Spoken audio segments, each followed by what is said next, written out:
શ્રી ગણેશાય નમઃ. મિત્રો, આપ જોઈ રહ્યા છો આપણી યુટ્યુબ ચેનલ આશીર્વાદમાં આપ સૌનું સ્વાગત છે. શ્રાવણ માસના ઈષ્ટદેવ ભગવાન શિવ છે.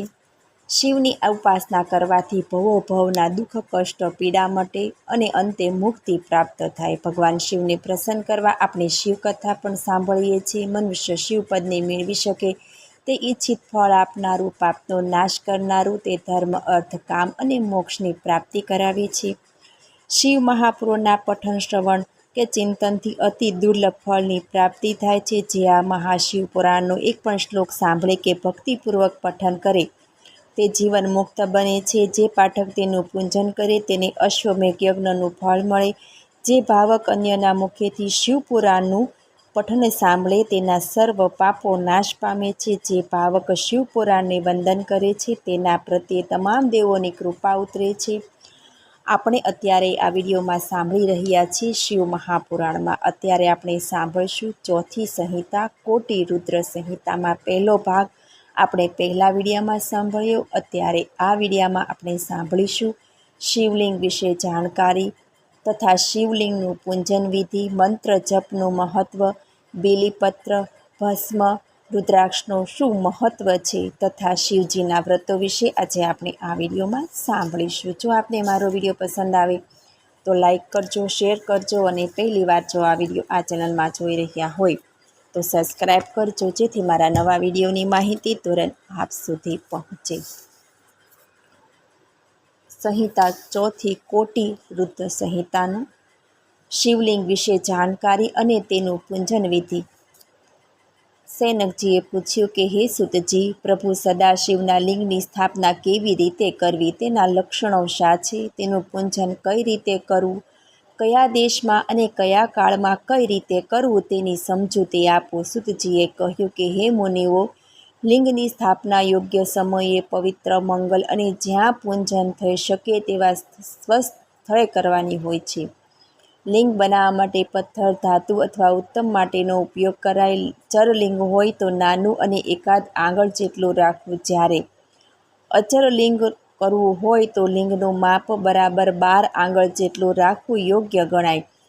સદાશિવની પૂજા ષોડોપચાર વિધિથી એટલે કે આહ્વાન, આસન, અર્ધ્ય, પાદ્ય, આચમન, સ્નાન, ગંધ, વસ્ત્ર, ધૂપ, પુષ્પ, 16 દીપ નૈવેદ્ય, આરતી, પાન, બીડું, નમસ્કાર અને વિસર્જન એમ 16 પ્રકારથી પૂજન કરવું. આમ કરવાથી શિવપદ પ્રાપ્ત થઈ શકે છે. પૂજન કર્યા બાદ પ્રતિદિન રોજ 10,000 જાપ કરવા. જો ન બની શકે તો સવાર સાંજ મળીને 1,000 જેટલા જપ તો કરવા જોઈએ. અને જેના હોઠ ફફડે પણ ઉચ્ચાર સંભળાય નહીં એ રીતે જાપ કરવા. પ્રભુ સદાશિવે કહ્યું છે કે ઓમ નમઃ શિવાયનો જપ કરવો, એથી ઉત્તમ ફળ પ્રાપ્ત થઈ શકે છે. ભગવાન સદાશિવે પૃથ્વી પર વસવાટ કરતા લોકોના મોક્ષ માટે અનેક મંગલ પવિત્ર શિવ ક્ષેત્રો રચેલા છે. સરસ્વતી જે 8 મુખોવાળી છે તેના તટે વાસ કરવાથી બ્રહ્મપદ પ્રાપ્ત થાય છે. 100 મુખવાળી ગંગા નદીના કાંઠે વસેલું કાશી, જ્યાં પવિત્ર તીર્થો આવેલા છે. 10 મુખવાળી શોલભદ્ર, 24 મુખવાળી નર્મદા, 12 મુખવાળી કૃષ્ણવર્ણી, 10 મુખવાળી તુંગભદ્રા, 9 મુખવાળી સ્વર્ણમુખરી, 27 મુખવાળી કાવેરી વગેરે નદીઓ પવિત્ર ગણાય છે. અને તેના પવિત્ર તટે ઘણા તીર્થ સ્થાનો આવેલા છે. તે બધા સદાશિવના પવિત્ર તીર્થ ક્ષેત્રો છે. પાર્થિવ પ્રતિમાનું પૂજન.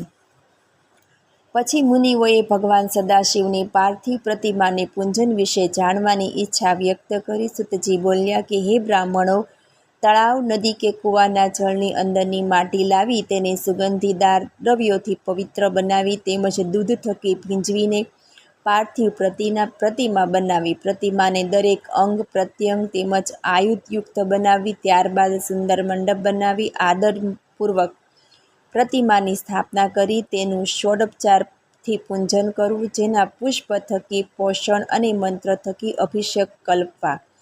અભિષેકથી આત્માની શુદ્ધિ થાય, ગંધથી પુણ્ય મેળવાય, નૈવેદ્યથી આયુષ્ય અને તૃપ્તિ મળે, ધૂપ કરવાથી ધન મળે, દીવાના પ્રાગટ્યથી જ્ઞાન અને પાન બીડાથી ભોગ મેળવાય છે.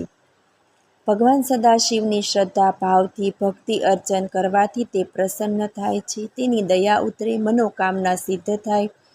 સદાશિવની ભક્તિપૂર્વક પૂજા કરવાથી મોક્ષ મળે છે. શિવના પાર્થિવ લિંગનો મહિમા. સર્વ લિંગોમાં પાર્થિવ લિંગ ઉત્તમ છે, જેના પૂજનથી અનેક લોકો સિદ્ધિ પામ્યા છે. 8 પ્રકારની મૂર્તિઓમાં પાર્થિવ એટલે કે માટીની મૂર્તિ શ્રેષ્ઠ છે. પાર્થિવ લિંગની આરાધના પવિત્ર, ધન્ય, આયુષ્ય વધારનારી,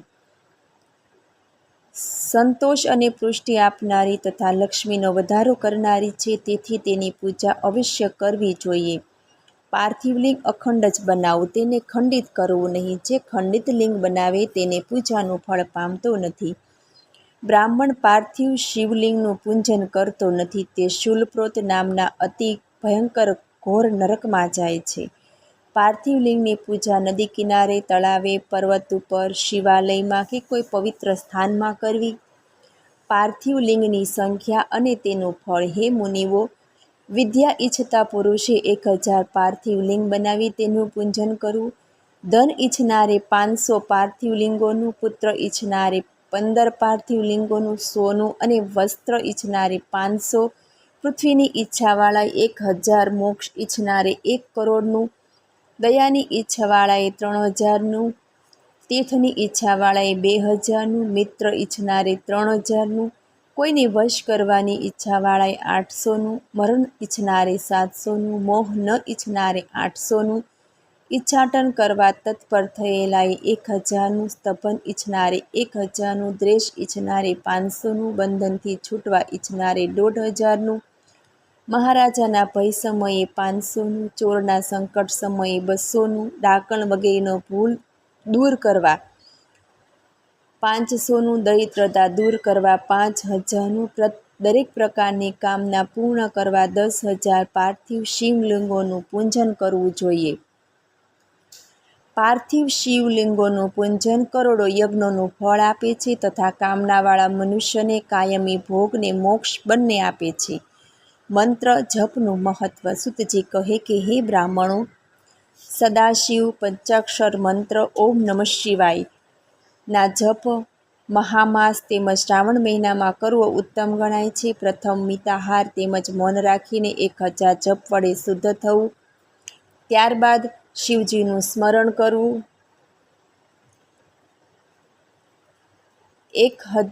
તેમના સ્વરૂપમાં તદાકાર થવું. ત્યારબાદ જપનો આરંભ કરવો.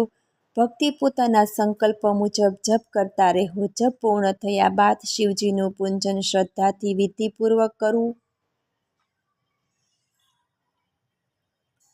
હોમ પણ કરી શકાય. બ્રાહ્મણોને દાન તથા ભોજન પણ આપી શકાય. તપ, જપ, દાન અને ધ્યાન દ્વારા પવિત્ર બનેલો મનુષ્ય શિવનું દર્શન પામીને ધન્ય બને છે. એક દિવસ મારા પિતાશ્રી લોમહર્ષના આશ્રમમાં વત્સ મુનિનું આગમન થયું. તેઓ ત્યાં ચાતુર્માસ રહ્યા. તેમણે મને કહ્યું કે મંત્ર જપનો મહિમા અમાપ અને અનંત છે. આ માટે એક દ્રષ્ટાંત આપ્યું. પૂર્વે ચમત્કારપુરમાં આવેલ સિદ્ધેશ્વરના શિવાલયમાં એકવાર ઉત્સવનું આયોજન થયું. કેટલાક લોકોની પ્રેરણાથી એક જુવાને સર્પ પકડી દર્શનાર્થીઓ અને ભક્તજનોની ભીડમાં ફંગોળ્યો. સર્પને જોઈ ત્યાં નાસભાગ શરૂ થઈ, પરંતુ તે સમયે મુનિ સ્વચિત્તે બેસી રહ્યા. તેઓ એક તસુ ભાર પણ ખસ્યા નહીં. પેલો સર્પ તેને વીંટળાઈ ગયો. આ દ્રશ્ય મુનિના શિષ્યે જોયું. તે ક્રોધે ભરાઈ ગયો. તેને તરત જ શ્રાપ આપ્યો કે આ સર્પ ફેંકનાર સર્પ બની જાય. તે યુવાન સર્પ બની ગયો. થોડી વારમાં તે મુનિ જાગૃત થયા. તેમણે બધી બીના જાણી. તેમણે શિષ્યને અપકાર ઉપર અપકાર કરવાનો ધર્મ અને એનો મર્મ સમજાવ્યો.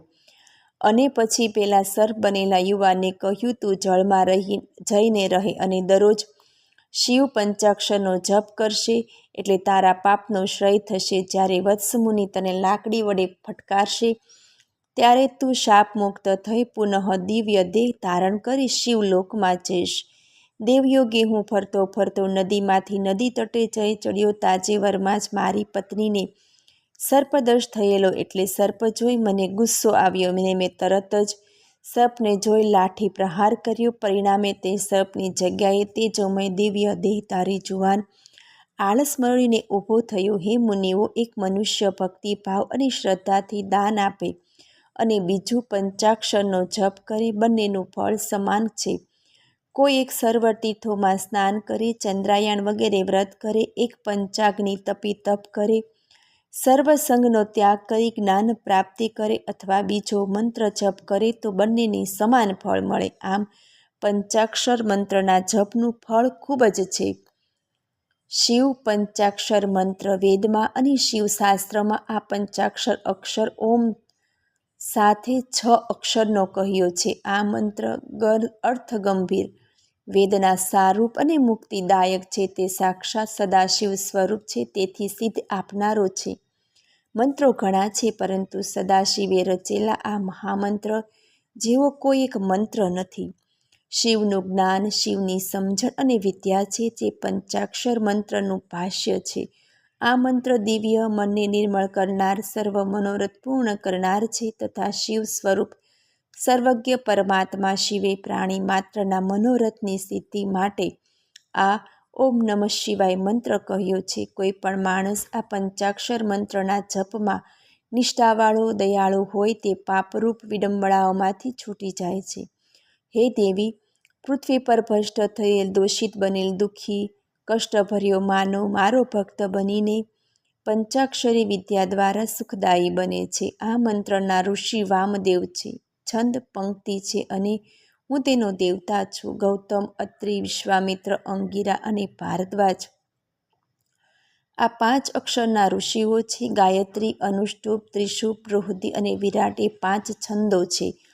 ઇન્દ્ર, રુદ્ર, વિષ્ણુ, બ્રહ્મા તથા કાર્તિકેય એ 5 તેના દેવો છે. પૂર્વ, પશ્ચિમ, દક્ષિણ, ઉત્તર અને ઉર્ધ્વ એવા મારા 5 મુખો મંત્રના 5 વર્ણોના સ્થાને રહેલા છે. સાધકે સ્નાન કરી પવિત્ર પ્રદેશમાં સુંદર વ્યવસ્થિત આસન ગોઠવી ઉત્તરાભિમુખે પૂર્વાભિમુખે બેસી હૃદયમાં શિવ પાર્વતીનું ધ્યાન ધરવું. ત્યારબાદ દેવગુરુને પ્રણામ કરવા, વંદન કરીને ન્યાસ વડે શરીરને પૂર્ણ કરવું. પ્રાણ અને અપાનને વશ કરી પછી પંચાક્ષર વિદ્યાનો જપ કરવો. ઘરમાં કરેલો જપ સામાન્ય, ગામના પાદરમાં કરેલો જપ 100 ગણો, ભવનમાં કરેલો જપ 1000 ગણો, પર્વત પર કરેલો જપ 10,000થી અધિક, નદી કિનારે દેવાલયમાં કરેલ જપ અનેક ગણું ફળ આપનાર છે. પંચાક્ષર મંત્રનું એકાગ્ર ચિત્તે ચિંતન કે શ્રવણ કરનાર પાપમુક્ત થઈ પરમ ગતિ પામે છે.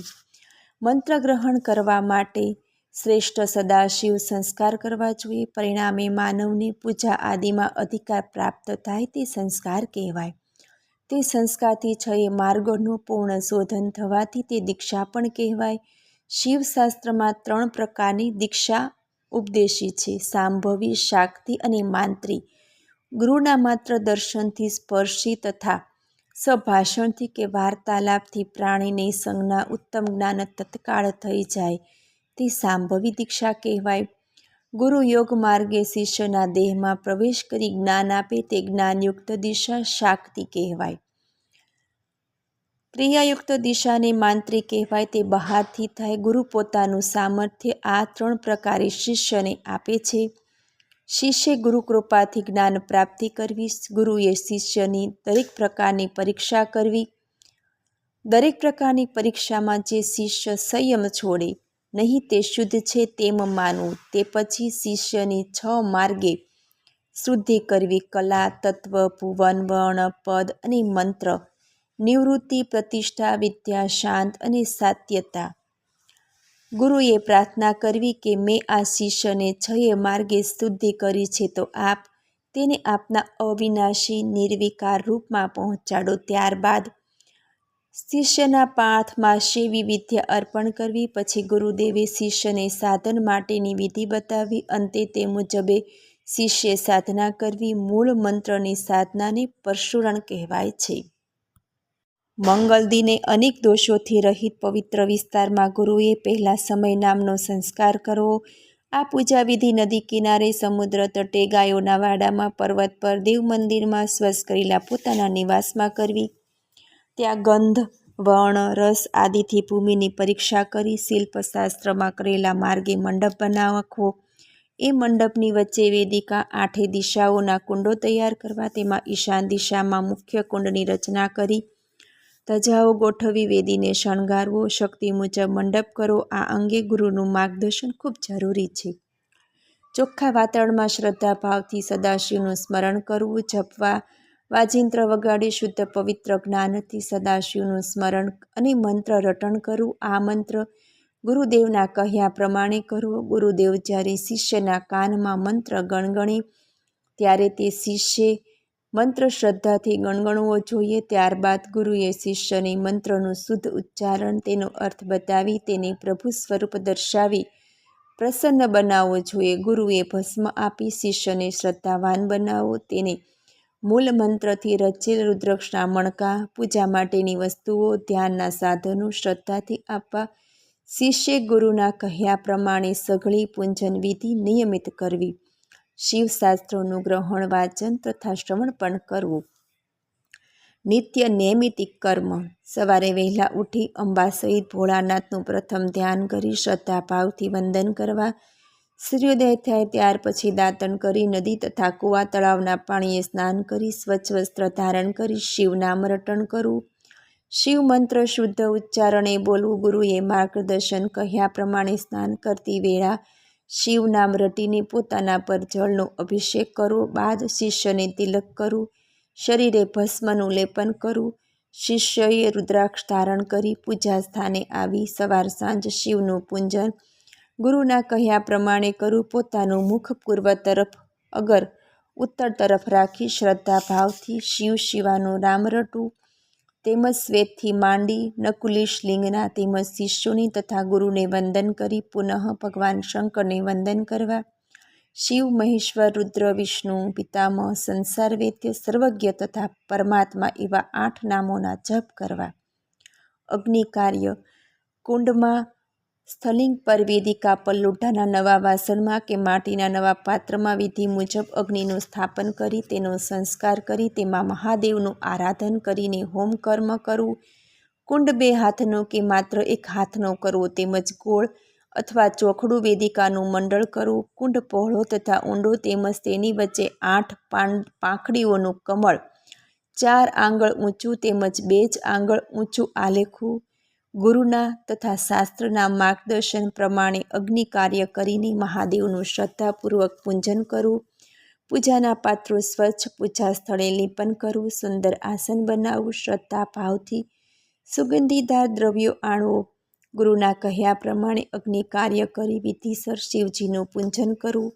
શિવાદેવીનું પણ સ્મરણ કરવું. શિવ ભક્તનું મન શુદ્ધ થતાં સદાશિવ પ્રસન્ન રહે છે. શાંત ભાવથી, શાંત મનથી સદાશિવનું પૂજન કરનાર સુખદાયી બને. ભોજન પહેલાં અને પછી શિવ મંત્રનું રટણ કરવું. વહેલી સવારે ઉઠી આદ્ય માત્રા ઓમકારના તથા મૂળ મંત્ર પંચાક્ષરનો ઉચ્ચાર કરી મનથી અંબા તથા ગણો સહિત શિવને વંદન કરી દેશકાળને યોગ્ય શૌચાદિ કર્મ કરી શંખ વગેરેના દિવ્ય શબ્દોથી સદાશિવ તથા શિવાદેવીને જાગૃત કરવા. ત્યારબાદ ખીલેલા પુષ્પોથી શંકર પાર્વતીની પૂજા કરી પૂર્વોક્ત કર્મ કરવું. નૈમિતિક વિધિકર્મ. દર મહિનામાં બંને પખવાડે આઠમ, ચૌદસ તથા પૂનમ કે અમાસના દિવસે તેમજ હર કોઈ પર્વના દિવસે અયન સમયે તુલા, મેષ સંક્રાંતિ ટાણે તથા ગ્રહણ સમયે જો ખાસ મોટી પૂજા શક્તિ પ્રમાણે ચોક્કસ કરવી. મહિને યથાશક્તિ પ્રમાણે બોધયને કહેલ વિધિ પ્રમાણે બ્રહ્મકુર્જ એટલે કે પંચક્રવ્ય તૈયાર કરી તેનાથી સદાશિવને સ્નાન કરાવવું. ઉપવાસી રહી બાકી રહેલું નમણ પ્રસાદી રૂપે પીવું. પોષ મહિનામાં પુષ્ય નક્ષત્રમાં શિવનું નિરાજન કર્મ કરવું. માઘ માસમાં મઘા નક્ષત્રમાં સમયે ઘી તથા કમળો અર્પણ કરવા. ફાગણ મહિનામાં ઉત્તરા ફાલ્ગુની નક્ષત્રમાં અંત સમયે મોટો ઉત્સવ શરૂ કરવો. ચૈત્ર મહિનામાં ચિત્રા નક્ષત્ર યુક્ત ચૈત્રી પૂનમે હિંડોળાનો ઉત્સવ કરવો. વૈશાખ પૂનમે વૈશાખ નક્ષત્રમાં પુષ્પોનો મહાલય કરવો. જેઠ મહિનામાં મૂળ નક્ષત્રના નક્ષત્રે ઠંડા પાણીનો ઘડો સદાશિવને અર્પણ કરવો. આમ ગુરુના માર્ગદર્શન મુજબ નૈમિતિક વિધિકર્મ કરવાથી ભક્ત પર સદૈવ શિવ કૃપા ઉતરે છે. આ લોકમાં સિદ્ધદાયક કર્મ, આ લોકમાં સિદ્ધ આપનારું કર્મ હું તમને ટૂંકમાં કહું છું. મંત્રનો અર્થ જાણનારોમાં શ્રેષ્ઠ ઉત્તમ મનુષ્યો. પ્રથમ મંત્રની બરાબર સાધના કરવી. જેણે મંત્ર સિદ્ધ કર્યો હોય તેવા વિદ્વાન પાસે ઉતાવળે આ ઉત્તમ કર્મ કરવું નહીં. આ કર્મનું ફળ મેળવવા કર્મવીરે બ્રહ્મચર્યાપણા રાખવું, તેમજ રાત્રિના સમયે હસ્યાનન, ખીર કે ફળો ખાવા, હિંસા આદિ જ શાસ્ત્ર નિવેદ છે. હિંસા મનથી પણ ન કરવી. હંમેશા ભસ્મ વડે અંગ પર વિલેપન કરવું, ઉત્તમ વેશ ધારણ કરવો તથા મંગળ પવિત્ર રહેવું. શુભ કાળે જમીને પવિત્ર કરી ગુરુના માર્ગદર્શન મુજબ શ્રેષ્ઠ કમળ આલેખી તેની રચના કરવી. વિધિઓની કલ્પના કરવી. સોનાનું કે સ્ફટિકનું શિવલિંગ વેદિકા સહિત વિધિપૂર્વક સ્થાપવું. અંબિકા તથા ગણો સહિત શિવજીનું પૂજન કરવું. તે સમયે લિંગમાં મૂર્તિમાન પ્રભુની માહેશ્વરી મૂર્તિ કલ્પવી. આ કર્મ શ્રદ્ધાભાવથી કરવાથી ભક્ત સુખદાયી બને છે. પૂજનમાં સુંદર પવિત્ર નૈવેદ્ય ધરાવવું. સુગંધીદાર ગુલાબનું જળ અર્પણ કરવું. સુંદર પવિત્ર વસ્ત્રો અલંકારો પણ યથાશક્તિ પ્રભુને ચડાવી શકાય. મૂળ મંત્રનો જપ ઓછામાં ઓછી 1,00,000 સંખ્યાએ કરો. આમ પૂજા ઓછામાં ઓછી 1 વાર અને વધારેમાં વધારે 3 વાર થવી જોઈએ. હોમ પણ દરેક દ્રવ્યની ઓછામાં ઓછી 10 સંખ્યાનો અને વધારેમાં વધારે 100ની સંખ્યાનો થવો જોઈએ. આ કર્મ કરનાર મનુષ્યનો પ્રભાવ જાણે અજાણે કોઈ પણ જીવને સ્પર્શે તો સુખદાયી બને છે. શિવલિંગના 5 પ્રકારો. શિવલિંગનું પૂજન મંગલ અને પવિત્ર છે. તેના 5 પ્રકારો છે: સ્વયંભૂલિંગ, બિંદુલિંગ, સ્થાપિતલિંગ, ચરલિંગ અને ગુરુલિંગ. જેમ વૃક્ષનો અંકુર પૃથ્વીમાંથી આપોઆપ બહાર આવે, તેમ સદાશિવ લિંગ સ્વરૂપે સ્વયંભૂ પ્રગટે તેને સ્વયંભૂલિંગ કહેવાય. પોતાના હાથે લખાયેલા યંત્રમાં અથવા કોઈ વસ્તુમાં શિવનું આહ્વાન કરીને પૂજન કરવું તે બિંદુલિંગ કહેવાય.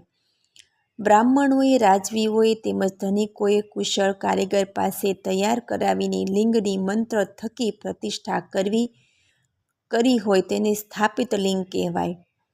દેહના અંગો જેવા કે નાભી, નાકનું ટેરવું, શિખા, હૃદય વગેરેમાં આધ્યાત્મિક એટલે આત્મા સંબંધી લિંગની કલ્પના કરવામાં આવે તેને ચરલિંગ કહેવાય.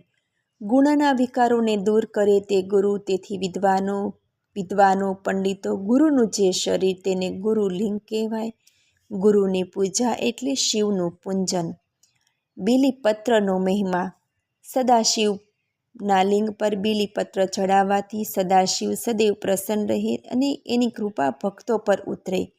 બિલ્વની ઉત્પત્તિ આ પ્રમાણે છે. એકવાર દેવી ગિરજાના વિશાળ લલાટ પર પરસેવાનું એક બિંદુ ઉપસ્યું. દેવીએ તેને લૂછીને જમીન પર ફેંક્યું. તે પરસેવાના બિંદુ વડે વિશાળ વૃક્ષ થયું. એક દિવસ ફરતા ફરતા દેવીએ એક ઘટાદાર વૃક્ષને જોયું. દેવીએ વૃક્ષનું નામ આપ્યું બિલ્વ. બિલ્વના પાંદડા વડે ભગવાન શિવજીનું ભાવપૂર્ણ રીતે પૂજન કરાય છે. બિલ્વના ક્યારાને જળથી ભરપૂર રાખવો જોઈએ. વૃક્ષનું જતન કરવું, પૂજન કરવું, અર્ચન કરવું. આમ કરવું એટલે જ શિવ પૂજન. ત્યાં દીવો પણ પ્રગટાવાય. બિલ્વ વૃક્ષના મૂળમાં શિવ પાર્વતી, તેના થડમાં દેવી દાક્ષાયણી, શાખાઓમાં મહેશ્વરી, પત્રોમાં પાર્વતી, ફળમાં કાત્યાયની, છાલમાં ગૌરી અને પુષ્પમાં ઉમાદેવીનો વાસ રહેલો છે. તેના કાંટાઓમાં 9 કરોડ શક્તિઓનો ભંડાર છે. શિવલિંગ પર બિલ્વ ચડાવતી વખતે નીચેના મંત્ર બોલીને બિલ્વ ચડાવવું. વળી તે અખંડ ત્રિદલ હોવું જોઈએ. ત્રિગલમ ત્રિકુણાકારમ ત્રિનેત્રમ ચ તિરાયુધમ ત્રિજન્મ પાપમ સંહારમ બિલ્વપત્રમ શિવાર્પણમ. શિવનામ ભસ્મ. રુદ્રાક્ષનો મહિમા. શિવનામ. હે બ્રાહ્મણ દેવતાઓ, જેના મુખમાંથી નિત્ય શિવ શિવનું રટણ થાય તેને કોઈ પણ પ્રકારના પાપો સ્પર્શી શકતા નથી. જે ભક્ત પાસે શિવનું નામ ભસ્મ અને રુદ્રાક્ષ નિત્ય રહે તેવા ભક્તના દર્શન કરવાથી ત્રિવેણી સંગ્રહમાં સ્નાન કર્યા જેટલાનું પુણ્ય મળે. શિવજીનું નામ ગંગા સમાન, ભસ્મ યમુના સમાન અને રુદ્રાક્ષ એ સરસ્વતી સમાન છે. એ ત્રણેયનો સમાગમ સર્વ પાપોનો નાશ કરે છે. જે પાપો કોઈ પણ રીતે નાશ પામી શકતા નથી તે શિવનામ જપવાથી નાશ પામે છે. જે ભક્તો સદૈવ શિવનામ રટે તેને મોક્ષ સુલભ બને છે. ભસ્મ ધારણ કરવાનું મહત્વ. ભસ્મ ધારણ કરવા માટે અગ્નિ વડે હોમ વડે ઉત્પન્ન થયેલ ભસ્મ પવિત્ર અને મંગલ છે. બીજા યજ્ઞો અથવા ગાયના છાણમાંથી ઉત્પન્ન થયેલ ભસ્મ તેને ત્રિપુંડ ધારણ કરવા માટે ઉપયોગમાં લેવી. તે ભસ્મને નીચેનો મંત્ર બોલીને જળ મિશ્રિત કરી પછી ત્રિપુંડ ધારણ કરવી. ઓમ અગ્નિરતિ ભસ્મ, વાયુરતિ ભસ્મ, જલમિતિ ભસ્મ, સ્થલમિતિ ભસ્મ, વ્યોમેતિ ભસ્મ, સ્વઃ હમ વા ઇદં ભસ્મ, મનઇતાની ચક્ષુષુ ભસ્માની. જળ મિશ્રિત ભસ્મ શરીર પર ધારણ કરવી. ચાંબલ ઋષિએ કહ્યું છે કે મોક્ષની ઈચ્છાવાળાએ આડું ભસ્મ ત્રિપુંડ ભૂલથી પણ કરવું જોઈએ નહીં. શિવ, વિષ્ણુ, બ્રહ્મા તથા ઉમા, લક્ષ્મી, સરસ્વતી એ ત્રણેય આડા ત્રિપુંડ ધારણ કરે છે. ભસ્મ ધારણ કર્યા વગર ઓમ નમઃ શિવાય એ 6 અક્ષરવાળા મંત્રનો જાપ કરી શકાય નહીં. ભસ્મ પવિત્રતા બક્ષે છે. તે ધારણ કરવાથી તમામ તીર્થોની યાત્રાનું તથા સઘળી નદીઓમાં સ્નાન કરવાનું પુણ્ય મળે છે.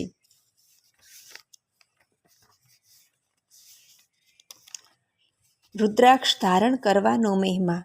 રુદ્રાક્ષના દર્શન તથા તેનો સ્પર્શ પણ પવિત્ર અને મંગલકારી છે. તેના સ્પર્શથી, જપથી પાપનો નાશ થાય, સુખ, શાંતિ, આનંદ, ઉમંગ અને ઉત્સાહ મળે. તે આરોગ્ય અને સુખદ કરનાર છે. શિવજીએ અગાઉ દેવતાએ હજારો વર્ષ સુધી તપ આદરેલું. જ્યારે તેણે નેત્રો ખોલ્યા ત્યારે ચક્ષુઓમાંથી સરી પડેલા 2 જળબંધુઓ રુદ્રાક્ષના વૃક્ષરૂપે સાકાર થયેલા.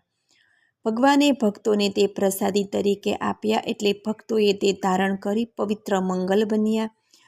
રુદ્રાક્ષ 1 મુખીથી 14 મુખી સુધીના ભેદવાળા હોય. તે પ્રત્યેકનું જુદું જુદું મહાત્મ્ય છે. સર્વ ભેદવાળા રુદ્રાક્ષો મંગલકારી, કલ્યાણકારી ને પાવનકારી છે. તે ઇષ્ટ સિદ્ધિ આપનારા ગણાય છે.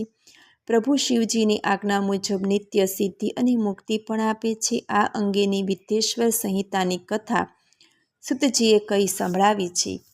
શિવના વ્રતો.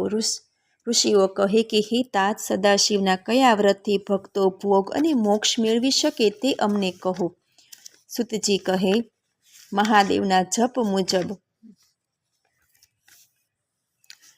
10 મુખ્ય વ્રતો છે. મુખ્ય વ્રતોનું દીજોએ પાલન કરવું જોઈએ. દરેક આઠમે કાળજી રાખી રાત્રિમાં ભોજન કરો. કાલાષ્ટમીએ ભોજનનો ત્યાગ કરવો. શુક્લ પક્ષની એકાદશીએ દિવસના ભોજનનો ત્યાગ કરવો. કૃષ્ણ પક્ષની એકાદશીએ મારું પૂજન કર્યા બાદ રાત્રિમાં ભોજન કરવું. પરંતુ શિવનું વ્રત કરનારાઓએ કૃષ્ણ પક્ષની તેરસે ભોજન નહીં કરવું.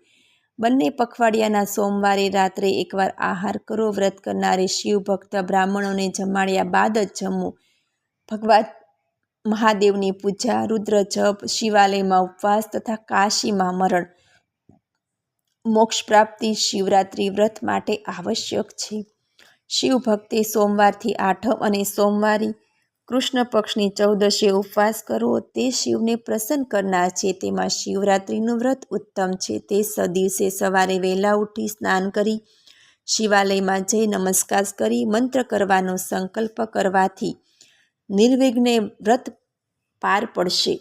પૂજાની સામગ્રી વડે મંત્રોચ્ચાર સાથે શિવલિંગ સ્થાપી વિવિધ સ્ત્રોત્રોથી શિવને સંતુષ્ટ કરવા. શિવરાત્રિ મહાત્માનો પાઠ કરી આહ્વાનપૂર્વક ક્રમવાર પૂજન વિસર્જન કરવું. બીજે દિવસે બ્રાહ્મણો તથા સાધુઓને ભોજન કરાવી પછી પોતે આહાર કરવો. શિવરાત્રિએ પ્રત્યેક પ્રહરે ભક્તોએ વિશેષ કરીને શિવ પૂજા કરવાની હોય છે. પહેલા પ્રકારે સ્થાપન કરેલા શિવનું પૂજન કરવું. શુદ્ધ ભક્તિભાવે જુદા જુદા મંત્રોચ્ચાર કરી પંચદ્રવ્યો વડે અર્પી જળધારા કરવી. ત્યારબાદ ગુરુએ આપેલ મંત્ર સહિત ચંદન, ચોખા અને કાળા તલ શિવલિંગ પર ચડાવ્યા બાદ કમળ અને કરેણના પુષ્પો શિવ પર ચડાવ્યા. તે પુષ્પો ઓમ લગાવી 8 નામ મંત્રો જેવા કે ભવ, શર્વ, રુદ્ર, પશુપતિ, ઉગ્ર, મહાન, ભીમ તથા ઈશાન વડે ચડાવવા. પછી ધૂપ, દીપ, દીવો તથા નૈવેદ્ય અર્પણ કરવા. પ્રથમ પ્રહરે પકવાન નૈવેદ્ય ધરાવવું. પછી અધ્ય તથા શ્રીફળ અર્પણ કરીને પાન બીડું નિવેદન કરવું. પછી મંત્ર જપ કરી 5 શિવભક્ત બ્રાહ્મણોને જમાડવા. પછી શિવ પૂજાનું ફળ શિવને અર્પણ કરી વિસર્જન કરવું. આમ પ્રત્યેક પ્રહરનું પૂજન કરવું. બીજા પ્રહરને અંતે દૂધપાકનું નૈવેદ્ય, ત્રીજા પ્રહરને અંતે માલપુડાનું, ચોથા પ્રહરને અંતે મિષ્ટાન અને અડદના વડાનું નૈવેદ્ય ધરાવવું અને પ્રાર્થના કરવી કે હે શિવ, જ્યાં આપનું પૂજન ન થતું હોય ત્યાં મારો જન્મ ન થાવ. પછી બ્રાહ્મણ પાસે તિલક કરાવી આશીર્વાદ મેળવવા. આ વ્રત દુઃખોનો નાશ કરી આલોકમાં સુખ આપી અંતે પરલોકમાં મોક્ષ પ્રાપ્તિ કરાવે છે. શિવરાત્રિનું વ્રત દર મહિને 14 વર્ષ સુધી કરવું જોઈએ. તેમાં વદ તેરસે એકવાર જમવું અને 14 ઉપવાસ કરી પૂર્ણ કરવું. શિવરાત્રિને દિવસે નિત્ય વિધિ કર્યા બાદ શિવાલયે જઈ વિધિપૂર્વક પૂજા કરી ગૌરી તિલક નામે મંડળમાં લિંગતોભદ્ર મંડળ આલેખવું તથા મંડપની અંદર સર્વતોભદ્ર મંડળ રચવું. તેમાં પ્રાજાપત્ય નામના શુભ કળશોને મંડપની બાજુમાં અને કળશોની વચ્ચે બીજો એક સોનાનો કળશ બરાબર સ્થાપવો. વ્રતધારી મનુષ્ય સોનાના કળશ પર માતા પાર્વતી સહિત સદાશિવની સોનાની મૂર્તિ બનાવીને સ્થાપવી. પ્રત્યેક પ્રહરે વિધિપૂર્વક પૂજન કરી રાત્રે પૂર્ણ વિતાવી. સવારે હોમ અને શક્તિ પ્રમાણે પ્રજાપતિને વિદાય આપી બ્રાહ્મણોને ભોજન કરાવી દક્ષિણા આપી બ્રાહ્મણોને ગાયનું વાછરડા સહિત દાન આપવું. શિવની મૂર્તિ તે બ્રાહ્મણોને દાનમાં આપવી, જેમાં વસ્ત્રો અલંકારો સહિત પોઢિયા પર શિવજી બિરાજતા હોય તેવી મૂર્તિ. પછી વ્રતમાં રહી ગયેલ અપૂર્ણતા પૂર્ણ કરવા મહાદેવને પ્રાર્થના કરવી અને વ્રતની સફળતા માટે સ્તુતિ કરવી. આ રીતે વ્રતનું ઉદ્યાપન પૂજન કરવાથી મનોકામના પૂર્ણ થાય છે અને મનવાંછિત ફળ મેળવે છે. શિવરાત્રિ વ્રતની કથા. એક સમયે ગૃહદ્રહ નામનો ભીલ વનમાં શિકાર કરવા મુસાફરોને લૂંટી પોતાનું જીવન પસાર કરતો હતો. શિવરાત્રિને દિવસે તેની પત્નીએ ખાવા માટે કકળાટ કર્યો. આથી ભીલ ધનુષ લઈ વનમાં ગયો ને તે સરોવરમાંથી પાણીનું પાત્ર ભરી બીલીના વૃક્ષ પર ચડી ગયો ને કોઈ પ્રાણીના આગમનની રાહ જોવા લાગ્યો. એટલામાં રાત્રિના પ્રથમ પ્રહરે હરણીને આવેલી જોઈ તેને મારવા ધનુષ બાણ ચડાવ્યું. તેથી હલનચલનને કારણે એના પાણીના પાત્રમાંથી થોડું પાણી અને વૃક્ષ પરથી બીલીના પાન ખરી શિવલિંગ પર પડ્યા અને આપોઆપ પહેલા પ્રહરની ભોળાનાથની પૂજા થઈ ચૂકી. પારધીને જોઈ હરણીએ વિનંતી કરી, મારા માંસથી તમારા કુટુંબને ભોજન મળે અને તમે તૃપ્ત થાઓ એથી અધિક શું? આ શૂળભંગર દેહ દ્વારા ઉપકાર કરવાથી અક્ષય પુણ્ય મળે. માટે મને મારવામાં વાંધો નથી, પણ હું મારા બચ્ચા, મારી બહેનને પતિને સોંપીને જરૂર પાછી આવીશ. જલ્દી પાછા આવવાની શરતે પારધી હરણીને જવા દીધી. બીજા પ્રહરે પણ બીજી હરણીને જોઈ પારધીએ તેને મારવા જતાં પહેલેની માફક બીલીના પાન અને પાણી શિવલિંગ પર પડતા શિવ પૂજા થઈ. તે હરણી પણ પહેલી હરણીની માફક પારધીને કહી ચાલી ગઈ. આમ શિકારીનો ત્રીજા પ્રહર પર નિંદ્રા વિના પતી ગયો અને જાગરણ થયું. ત્રીજા પ્રહરે તેને એક મૃગને આવતો જોયો. બાણ તાકતા અગાઉની જેમ બીલીના પાન અને પાણીની બૂંદો શિવલિંગ પર પડતા ત્રીજા પ્રહરની શિવ પૂજા થઈ. મૃગ પણ પારધીને પાછા આવવાનું વચન આપીને ચાલ્યો ગયો. તે બધા હરણા પોતાના નિવાસે ભેગા થઈ ચર્ચા કરી પોતાના બચ્ચા અન્યને સોંપી પારધી પાસે આવ્યા, છતાં બચ્ચા પણ તેમની પાછળ પાછળ આવ્યા. પારધીએ બચ્ચાને જોઈ ધનુષ બાણ ખેંચતા બીલીના પાન અને પાણીની બૂંદો શિવલિંગ પર પડતા ચોથા પ્રહરની શિવ પૂજા થઈ. પારધીનું બધું પાપ બળી ગયું. પેલી હરણી તથા હરણે કહ્યું, હે શિકારી, અમે અમારા વચન પ્રમાણે આવી ગયા છીએ. તું હવે અમારા દેહને સાર્થક કર. પારધીને શિવપૂજાને પ્રતાપે જ્ઞાન પ્રાપ્ત થયું. તે વિચારવા લાગ્યો, આ મૃગ જ્ઞાનહીન પશુ હોવા છતાં તેમની સદ્વૃત્તિ ધન્યવાદને પાત્ર છે. કારણ તેઓ સ્વેચ્છાએ પોતાનું શરીર અર્પણ કરી મારા જેવા અધમ માનવી પર પરોપકાર કરવા તૈયાર થાય છે. જ્યારે મેં મનુષ્ય જન્મ મેળવી શું પ્રાપ્ત કર્યું? તેને તરત જ હરણાઓને જતા રહેવા કહ્યું. ત્યારે સદાશિવે શિકારી પર પ્રસન્ન થઈ દર્શન આપ્યા અને વરદાન માગવા કહ્યું. ત્યારે પારધી બોલ્યો કે હે દેવાધિદેવ, આપના દર્શનથી મને સર્વ કંઈ મળી ગયું છે. ત્યારે શિવે કહ્યું, આજથી તારું નામ ગૃહ એવું પાડું છું, તેમજ તને ઉત્તમ વરદાનો આપું છું. આજથી તું શૃંગભેર નગરમાં રાજા તરીકે ઉત્તમ સુખ ભોગવ. તારા વંશની અવિનાશી વૃદ્ધિ થાવ. હરિ શ્રી રામચંદ્ર તારા ઘરે અવશ્ય આવશે. પેલા હરણા પર શિવ દર્શન પામી મૃગયોનિથી મુક્ત થઈ સાપ મુક્ત બની પરમાત્માના દિવ્ય ધામે ગયા. ત્યારથી આબુ પર શિવ વ્યાધેશ્વર નામે લિંગ પ્રગટ થયા. આમ શિવરાત્રિ વ્રત કરનાર સુખ અને મોક્ષ મેળવે છે. શિવનું સગુણ અને નિર્ગુણ સ્વરૂપ.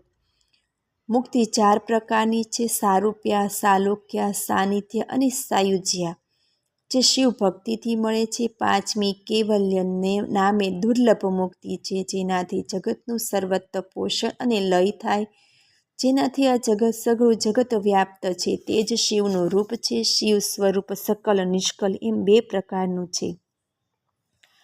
આ રૂપને કોઈએ જાણ્યું નથી.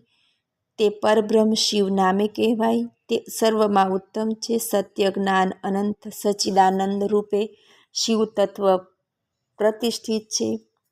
આકાશ માફક શિવ તત્વ સર્વવ્યાપક છે. સૂક્ષ્મ બુદ્ધિ વડે શિવનું પૂજન ભજન કરવાથી સત્પુરુષોને શિવ સ્વરૂપની પ્રાપ્તિ થાય.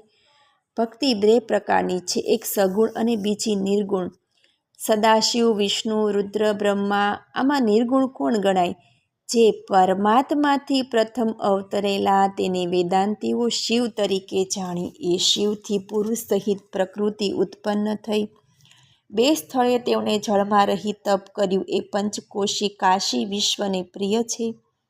શિવને પ્રિય છે. તેનું બધું જળ 4 તરફ પ્રસરી ગયું. ત્યારે વિષ્ણુ માયા સાથે જળમાં સૂઈ ગયા. તેથી વિષ્ણુ નારાયણ તરીકે અને પ્રકૃતિ નારાયણી તરીકે જાણીતા બન્યા.